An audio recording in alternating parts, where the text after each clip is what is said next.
Quero convidar que você abra a sua Bíblia na passagem de Salmo 126.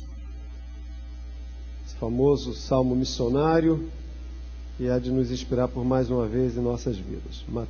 Salmo de número 126.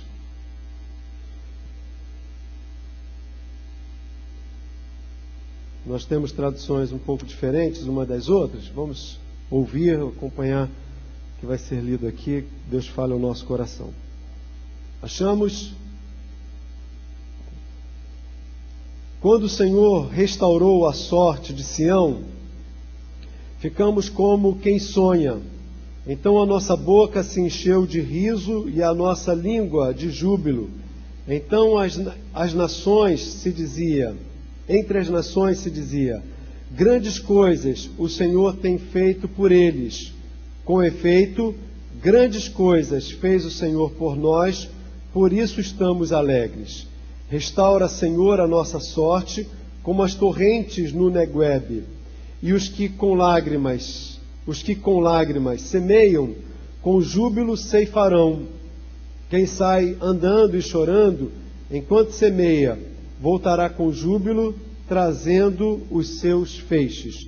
Que Deus abençoe essa palavra poderosa no coração de cada um de nós. Amém? O segundo domingo de março, como estamos vivendo, ele é marcado pela realidade em que as igrejas batistas celebram o Dia de Missões Mundiais. Nós já começamos no domingo passado, tivemos a abertura no culto da manhã, mas hoje, de uma maneira muito especial, a gente está pensando, junto com as demais igrejas batistas, sobre a obra missionária. E o que esse texto bíblico ele tem para falar ao nosso coração? O povo de Israel volta de um período de cativeiro na Babilônia, um período de muitas trevas, de muitas decepções, mas agora eles voltam eufóricos pelo que Deus finalmente, no olhar deles, realizara. Às vezes nós recebemos uma bênção que está no nossa maneira de ver, no nosso olhar, como atrasada, e quando a bênção chega, a gente quase que não acredita. O povo de Israel está quase que não acreditando no que eles estão vivendo. Esse cântico é um cântico de júbilo, de vitória, porque depois de tanto tempo esperado, o Senhor cumpre a palavra e eles podem agora voltar para a sua casa, voltarem para reconstruir a sua cidade junto com Neemias, junto com Zorobabel e as demais lideranças, Esdras, etc. Nesse contexto, nessa realidade, a gente pode tirar algumas lições que falam ao nosso coração sobre a obra missionária, lá para o campo missionário, como para a nossa vida também. E que lições são essas? A primeira que eu quero destacar, para nos edificar, está baseada nos versos 1 a 3. Se você puder manter o seu texto aberto, você vai ver que é um reconhecimento de quem fez aquela obra. Por isso, a primeira lição é que o Senhor, Ele próprio, é o agente principal da obra missionária. O texto diz que quando o Senhor restaurou a sorte de Sião, ou seja, quem restaurou? Foi o Senhor. Ficamos como quem sonha. Então a nossa boca se encheu de riso e a nossa língua de júbilo. Então se dizia entre as nações, o que eles diziam? Grandes coisas fez o Senhor por eles. Então as nações reconheciam que foi o Senhor quem fizera aquelas grandes coisas. E ele vai confirmar no verso 3, com efeito, grandes coisas fez quem? O Senhor por nós, por isso estamos alegres. O reconhecimento, irmãos, de que o Senhor é quem fizera aquele grande milagre, aquela restauração em Israel, nos aponta para essa primeira grande verdade. Na obra, como nós trabalhamos, a tendência é pensarmos que nós é que estamos fazendo. Eu me lembro que quando eu fui para o campo missionário no ano de 1986, eu era assim, bem novinho ainda, com 23 anos de idade, e feliz e contente, achando que pela minha muita experiência, né, eu conseguiria fazer muitas coisas. Eu, na adolescência, comecei trabalhando com missões, e durante o meu curso de seminário trabalhei na Junta de Missões Nacionais, coordenei trabalhos missionários, apoio a missionários.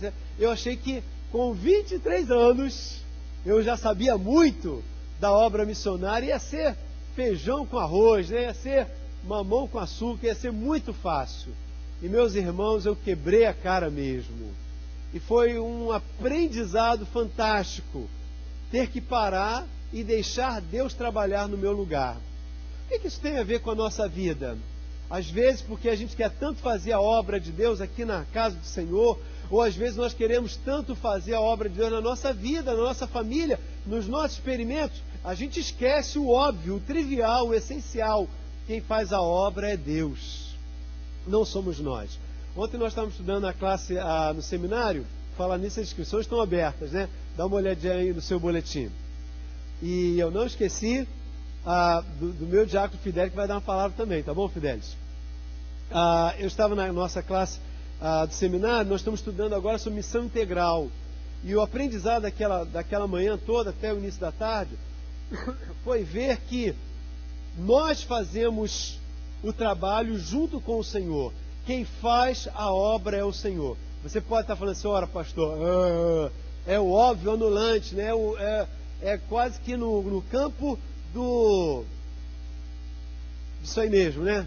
Daquilo que está na cara. Mas irmãos, não são poucas as vezes que eu me esqueço, e que provavelmente você também se esquece, que quem faz a obra é Deus. Eu quero citar um fato que aconteceu no ano de 97. Em 1997, ali na Oceania, especificamente na China continental, ou seja, no litoral ali do continente, você tem em frente à China 2 estados-nações. Você tem Taiwan e tem Hong Kong. Hong Kong, é destacado como uma das maiores potências econômicas daquela região. No ano de 1997, ela seria devolvida, como foi, os ingleses a entregaram de volta, segundo os tratados passados, devolveu à China, o território chinês. Nesse momento, a gente olha, até hoje Hong Kong é um Estado-nação, agora reintegrado ao continente chinês, ao país continental China, mas é um país muito próspero, e por ser muito próspero, extremamente fechado ao Evangelho. Nós tivemos missionários, por exemplo, como Robert Morrison. Ele foi pioneiro, um dos pioneiros no trabalho na Oceania. No início do século XIX, ele começou o trabalho missionário ali. Mas com muitas lutas, Hong Kong recebeu o Evangelho. É considerado hoje como um dos lugares mais resistentes ao Evangelho. Mas interessante, irmãos, que no período de 1984 a 1997, Deus promoveu um grande avivamento exatamente pela circunstância que estava acontecendo. Eles, num ambiente capitalista, teriam que voltar agora a serem dominados, controlados pelo contexto comunista. Então eles passaram de 84 a 97 de 83 mil cristãos, um índice muito baixo, para 381 mil cristãos. Aquele número de igrejas que era inicialmente de 634 igrejas, passou nesse período para 1.056 igrejas, templos evangélicos. Eles começaram a buscar a face de Deus, e Deus começou a mover o seu poder, a sua glória, operar as suas maravilhas, porque eles estavam agora diante de uma situação que não era outra pessoa quem estava operando senão Deus, para que eles pudessem se encontrar com o Senhor e ter então a sua experiência, o seu avivamento naquela grande nação. Meus irmãos, ninguém poderia fazer isso, mas Deus pôde. Num vilarejo de Uganda, no meado do ano de 2000, especificamente no dia 27 de outubro de 2000, esse lugarejo chamado Koboko, viveu uma experiência muito triste. Os missionários que estavam ali naquela região, trabalhando com pessoas pobres, com comunidades muito pobres, foram visitados, para não dizer invadidos, aquele distrito, invadido por uma outra etnia inimiga, animista, e veio para destruir aquela região toda. Uganda, os irmãos estão lembrados de muitos episódios que ao longo da história daquela nação, no coração do continente africano, sofreu por conflitos tribais, genocídios assim, sem conta, acontecem periodicamente por causa dos conflitos tribais que acontecem ali. Esse foi mais um dos episódios, dia 27 de outubro do ano de 2000. Aqueles animistas entraram nessa região cristã, cercaram o local onde estava reunido grande parte, cerca de 100 pessoas reunidas ali. Era uma escola bíblica dominical. Fecharam todo o lugar e atearam fogo para matar todos eles. O motivo é porque no sábado pela manhã eles fizeram uma emboscada e prenderam o arcebispo anglicano daquela região para matá-lo. E na frente de todas aquelas pessoas que estavam naquele sábado pela manhã, colocaram aquele homem ajoelhado e de joelhos pegaram uma arma e atiraram, ou tentaram atirar na nuca daquele servo do Senhor. A arma travou e eles então buscaram uma segunda arma. E quando eles com sua arma toda carregada, atiraram, a segunda arma travou também. E os crentes, tudo, glória a Deus, pegaram a terceira arma e com a terceira arma atiraram e a terceira arma travou também. Eles desistiram e foram embora. E a igreja ficou festiva, celebrativa. Mas na manhã seguinte, domingo, quando estavam reunidos naquela escola bíblica dominical, nesse distrito, cercaram a região e tocaram fogo para que ninguém pudesse fugir. Aquelas 100 pessoas, elas sobreviveram pelo milagre de Deus. Porém, resultado daquilo, uma onda de conversões aconteceu em todos aqueles distritos em volta do local onde houve quase que aquela tragédia celebrada ali. Sabe, irmãos, o que eu quero apontar para que a gente lembre, entenda e coloque de novo no nosso coração é que às vezes as tragédias, elas nos assustam.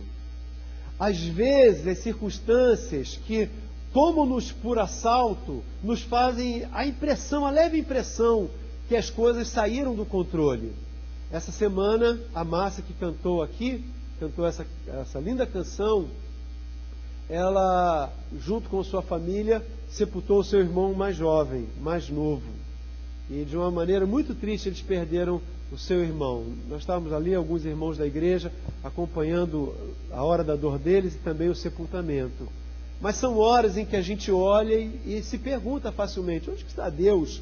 Onde está o Deus que tem tudo nas suas mãos? Nós não sabemos responder isso não. Mas uma coisa a gente sabe responder: que Deus não é pego em situação nenhuma de surpresa. Ele continua Senhor da obra. E Ele usará tudo o que acontece em nossas vidas, inclusive as prováveis tragédias, para transformar essas dores em bênção. Eu tive a alegria de visitar o Fidelis, quando ele sofreu seu primeiro momento, sua primeira dor, perdeu seu dedo. E eu encontrei o irmão Fidelis numa situação muito difícil. Mas esse homem, lá no Souza Guiar, não é, Fidelis?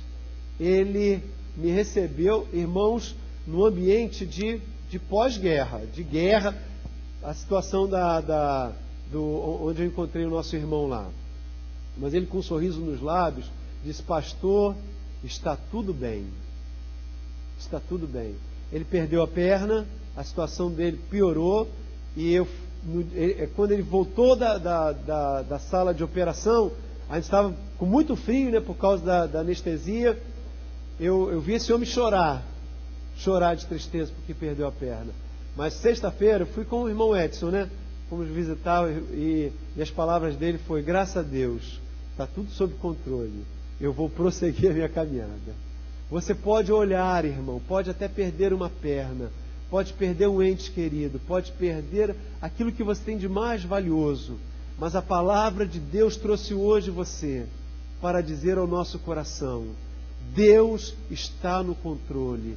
A obra é feita por Ele, nós só ajudamos. O problema é que quando a gente não entende isso, em vez de nem ajudar, a gente consegue atrapalhar. Por isso, meu irmão, lembre-se dessa verdade. Passa ali para mim, por favor. Quando o homem trabalha, o homem trabalha. Quando o homem ora, Deus trabalha. Vamos dizer juntos? Quando o homem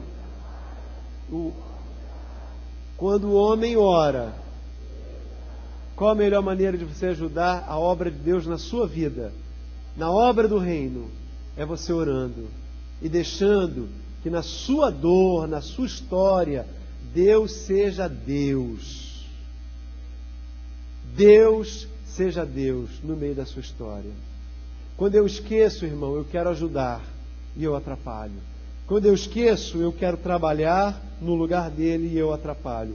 Porque quando o homem trabalha, mas quando o homem ora, Deus trabalha. Em segundo lugar, esse texto que mostrou-nos que Deus é quem fez tudo aquilo, nos ensina uma segunda grande lição para a obra missionária e para as nossas vidas. A segunda lição é essa: a nossa participação na obra é de semear e perseverar. Vamos dizer juntos? A nossa na obra é de semear e participar. Leia comigo os versos 4 e 5. Restaura, Senhor, vamos ler juntos? Restaura, Senhor, a nossa sorte. Vai, irmão, porque eu acho que a minha tradução é diferente, né? Então é Salmo 126, versos 4 e 5. Eu vou ler, acompanha então. Restaura, Senhor, a nossa sorte, como as torrentes no Negueb. Os que com lágrimas semeiam, com júbilo ceifarão. Os que com lágrimas semeiam, com júbilo ceifarão. E observe, irmão, antes de estar como os que sonham com júbilo, celebrantes, os judeus tiveram que amargar muitos anos de cativeiro na Babilônia, conforme nos disse o versículo 1. Antes da alegria da colheita, que vai ser apresentado no 5 e no 6, nesses dois versos, existiu a crise, a dor, o risco de semear. Interessante que semear é jogar o que você tem na mão, e às vezes o que você investiu para ter, e jogar cegamente sem ter certeza do que acontecerá. Então houve antes da alegria o risco da semeadura, e antes da colheita abundante houve a prática de andar chorando, investindo, perseverando. O que nos ensina, irmãos, que para fazer a obra do Senhor tem que ter maturidade, tem que ter a ação sistemática de semear e perseverar em buscar aquilo que você semeou. Um dos dados que explica o maior índice de retorno de missionários num tempo muito curto é porque eles muitas vezes têm pouca idade, consequentemente pouca experiência e pouca perseverança. Pouca idade, pouca experiência e pouca perseverança.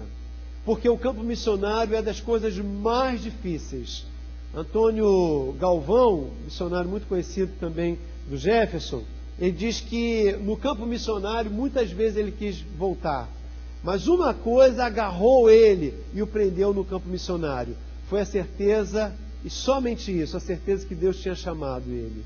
Talvez, irmão, a gente enfrente as lutas da nossa vida pessoal, ou os embates que temos na obra feita na igreja local, ou as circunstâncias que estão em volta de nós, e a tendência é abrir mão de semear, desistir, ou, como a gente costuma ouvir falar, dar um tempo, né? Dar um tempo. Mas o convite bíblico, para quem está na obra, lá ou aqui, é que esse é o ensinamento. O Senhor é quem é o Senhor da obra, e em segundo lugar, a nossa participação na obra é de semear e perseverar. Deus, Ele poderia semear no lugar do semeador. Mandar do céu, Ele mandou alimento, chuva, Ele fez tudo, Ele poderia mandar sementes para que o povo comesse. Mas Ele atribui para que você tenha a fé de semear. Vá para o seu trabalho crendo que vai valer a pena. Venha orar ao Senhor crendo que vai valer a pena. Evangelize crendo que vai valer a pena. Ore crendo que o Senhor vai curar. Determine no seu coração, não aquela oração profética, vazia e orgulhosa de mandar em Deus, mas acreditar que a palavra do Senhor se cumprirá pelaquilo que ela própria é na sua vida. Meu irmão, evangelize, compartilhe, fale, invista, coloque o seu recurso na obra do Senhor, acreditando que o Senhor vai fazer a obra dele. Isso é semear. E Deus, que é o Deus da obra, vai fazer a parte dele. Como consequência, quando eu creio que a semeadura é a minha parte, eu vejo acontecer na minha vida aquilo que aconteceu também na vida do pastor Luiz Amaro, Orlenza, a sua esposa e seus filhos Luísa e Lucas. No ano de 1998, eles estavam em Taiwan, citado anteriormente, e nesse ano era um ano de muita crise, foi um ano de muita crise em toda a Oceania. A China, nesse momento histórico, ela quer de qualquer forma agregar de volta os territórios anteriormente tomados por causa dos acordos de guerra. A OTAN ameaça defender Taiwan e a crise está instaurada. A ordem de todas as nações era para que seus embaixadores saíssem de Taiwan, inclusive estrangeiros, profissionais e também os missionários. Na véspera da invasão chinesa, quando armas nucleares, tudo estava apontado para cima para eclodir uma guerra sem proporção naquele momento, era um domingo de manhã, momento em que cruzava exatamente com o fuso horário daqui de São Paulo. Aquele casal telefona para a igreja, o telefonema cai na secretaria da Igreja Batista do Brás, em São Paulo, na periferia de São Paulo. Quem está na secretaria passa a informação para o pastor e ele então faz uma ligação do púlpito do seu celular para o casal. E eles conversam, e o pastor, no viva voz, fala com a igreja, e eles ouvem na sua casa, ali reunidos, na casa do pastor Luiz Amaro. E ele conta como aquela cidade está vivendo aquela dor, angústia, o nervosismo, e a igreja ora, faz uma oração pelo celular com o seu missionário. Depois da oração, o pastor pediu que os irmãos cantassem uma música. E vejam que música ele escolheu para que cantassem. Nós conhecemos muito, fiquem tranquilos que eu não vou cantar, né? Mas nós conhecemos muito essa antiga canção. Vamos ler juntos, irmãos? Se paz a mais doce me deres gozar, se dor a mais forte sofrer, ó seja o que for, tu me fazes saber, com Jesus sempre sou. O refrão diz: sou feliz com Jesus, sou feliz com Jesus, meu Senhor. Eles cantaram aquela canção, desligaram o celular e tomaram a decisão: nós vamos continuar. Você só vai perseverar, você só vai continuar se você crer que Deus continua sendo Deus na sua vida. Porque cabe a você somente, irmã, na sua história, no seu momento, irmão, perseverar, crendo que Deus é Deus. Em terceiro e último lugar, esse texto missionário nos ensina que o resultado virá inevitavelmente na vida daquele que entende que o Senhor faz a obra e que cabe você somente perseverar. De novo, verso 5 e agora o verso 6 diz: os que com lágrimas semeiam, com júbilo ceifarão. Quem sai andando e chorando enquanto semeia, o que vai acontecer, irmãos? Trazendo seus molhos. Ele voltará com júbilo, com toda certeza, trazendo consigo os seus molhos. Vai valer a pena. Vai valer a pena. Era o ano de 2005. Surgiu então a notícia que um novo missionário autóctone e nativo estava bombando no norte da China. Era um adolescente, para surpresa de todos. O nome dele era Kim. Ele estava evangelizando uma etnia chamada Salar, de muçulmanos sunitas no norte da China. Ele, 4 horas da manhã, saía levando as quantidades. A cada quinta-feira, ele levava suas quantidades de literatura e fitas evangélicas. Ele foi descoberto, preso, e quando inquirido pelas autoridades, o motivo, ele disse que a sua família foi alvo do amor de Deus, alvo da cura de Deus, alvo do milagre de Deus. Por isso ele fazia aquilo com muita gratidão. E ele então perguntou: mas quem te ensinou? Quem levou você a fazer esse trabalho? Então ele mencionou que um velhinho já muito doente, há mais de 15 anos, evangelizava sua tribo no norte da China. E eles nunca prestavam atenção no convite, no trabalho daquele velhinho. Velhinho já muito velhinho. Até que um dia seu pai e sua mãe, seus pais ficaram doentes, muito doentes, muito doentes. Eles só tinham aquele velhinho para chamar. Chamaram e aquele missionário impôs as mãos e na hora o pai e a mãe daquela criança, ambos ficaram curados. Se levantaram e se dedicaram ao Senhor. E ensinaram o caminho para aquela criança. E agora Kim, com 14 para 15 anos, faz uma obra missionária por excelência. Eu fico pensando não em Kim ou no seu pai e na sua mãe curados, mas fico pensando, irmãos, naquele velhinho, bem velhinho, ano após ano, sem resultado nenhum. Até que um dia Deus lhe dá a oportunidade e ele faz uma oração. E a oração da fé levanta o enfermo, a mãe e o pai, e ele vai para casa. Ele não sabe o que vai acontecer como fruto daquela cura no pai e na mãe de Kim.